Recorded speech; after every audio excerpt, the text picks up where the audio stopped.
हाँ दोस्तों, अब हम आज सुपर 30 से संबंधित जो न्यूज़ होती हैं, उनसे हम रोज़ रूबरू होते हैं।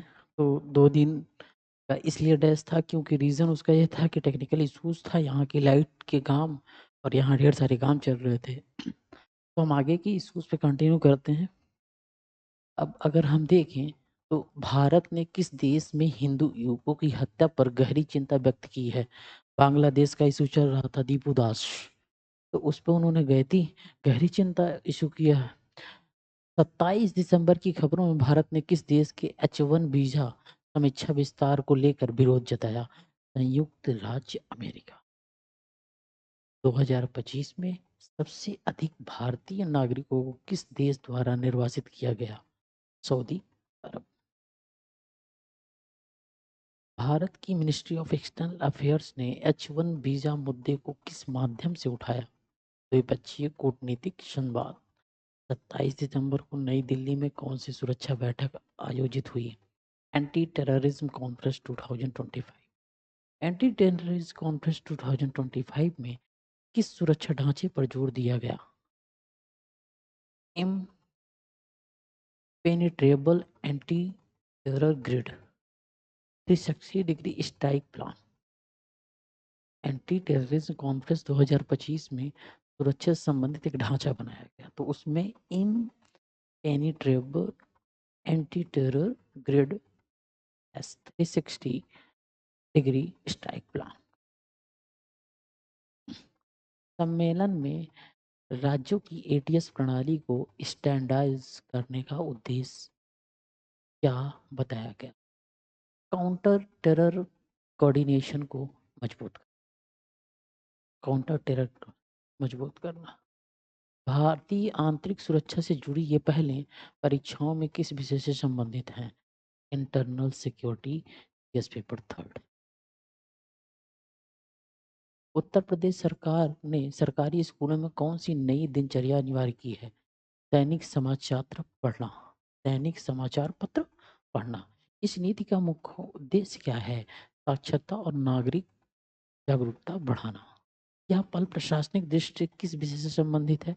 Governance and citizen awareness. हाल ही में उत्तर प्रदेश में किस प्रेरणा स्थल का उद्घाटन हुआ? राष्ट्र प्रेरणा स्थल लखनऊ में।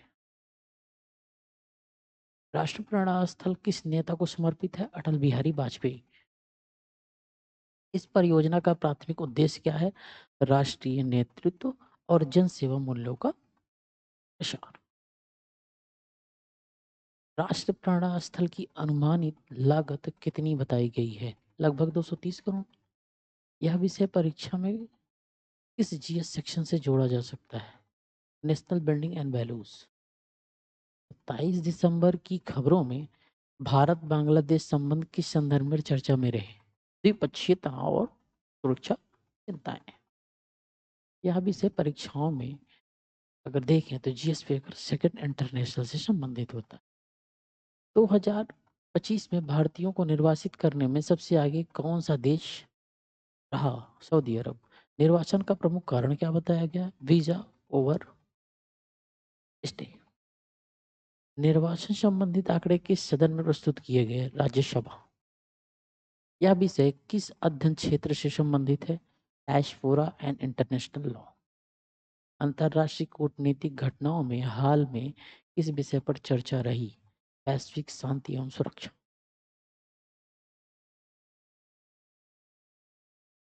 रूस यूक्रेन युद्ध से संबंधित वार्ता किस श्रेणी में आती है? International peace talks. यह विषय तो जानते ही अब। राष्ट्रीय सुरक्षा सम्मेलन में किस प्रकार का सुरक्षा ढांचा प्रस्तावित किया गया? राष्ट्रीय स्तर का एंटी टेरर ग्रिड। एटीएस संरचना को एक रूप बनाने का उद्देश्य क्या है? राज्यों के बीच बेहतर समन्वय और सूचना साझाकरण। यह पहल सुरक्षा नीति निर्माण के किस सिद्धांत को दर्शाती है? Cooperative federalism in international security.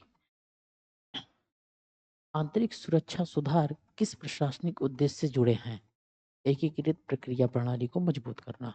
इस प्रकार की सुरक्षा नीतियां परीक्षा में पूछी जाती हैं। जो सिक्योरिटी से संबंधित है। ठीक है। हालिया कूटनीतिक घटनाक्रम इस नीति के दृष्टिकोण को मजबूत करते हैं। Strategic engagement and national security. भारतीय प्रवासी संबंधित मुद्दे नीति निर्माण में किस क्षेत्र से जुड़े हैं? Migration, governance and consular affairs. Bharat Bangladesh संबंधों में उठाए गए प्रश्न किस रणनीतिक क्षेत्र से जुड़े हुए हैं? Border security and neighbouring policy. सुरक्षा सम्मेलन में अपनाया गया दृष्टिकोण किस प्रकार की रणनीति माना गया? Comprehensive counter terror framework.